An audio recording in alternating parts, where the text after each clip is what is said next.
A young woman, Emily, moves into a charming, old house on the edge of town. Eager to settle in, she begins unpacking boxes late into the evening.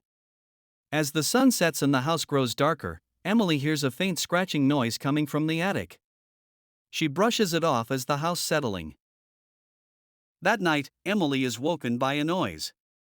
The scratching is louder now, mixed with what sounds like muffled whispers. Her heart races, but she convinces herself it's just the wind.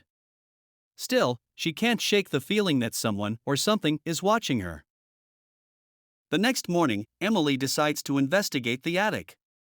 She finds an old, dusty trunk and opens it, revealing old clothes, photographs, and an old paper bag with a crude drawing of a face on it. Curious, she lifts the bag and notices a faint, unsettling chill in the air. That evening, as she prepares for bed, Emily hears the scratching again. This time, it's accompanied by the sound of soft, echoing footsteps. She grabs a flashlight and cautiously heads to the attic.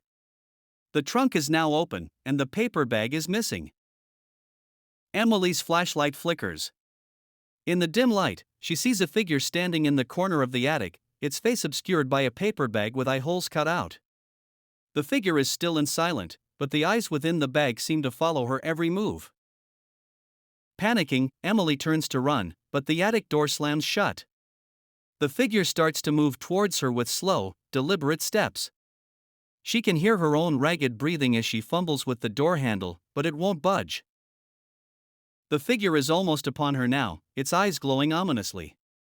Emily lets out a terrified scream, and just as the figure reaches out to her, the flashlight dies, plunging her into darkness. The next morning, the house is quiet. Neighbors report seeing Emily's front door wide open, but when they enter, they find no trace of her. The attic is empty, except for the old trunk and the paper bag, now lying open on the floor. The paper bag is no longer just a prop. It now has a new name written on it, Emily's.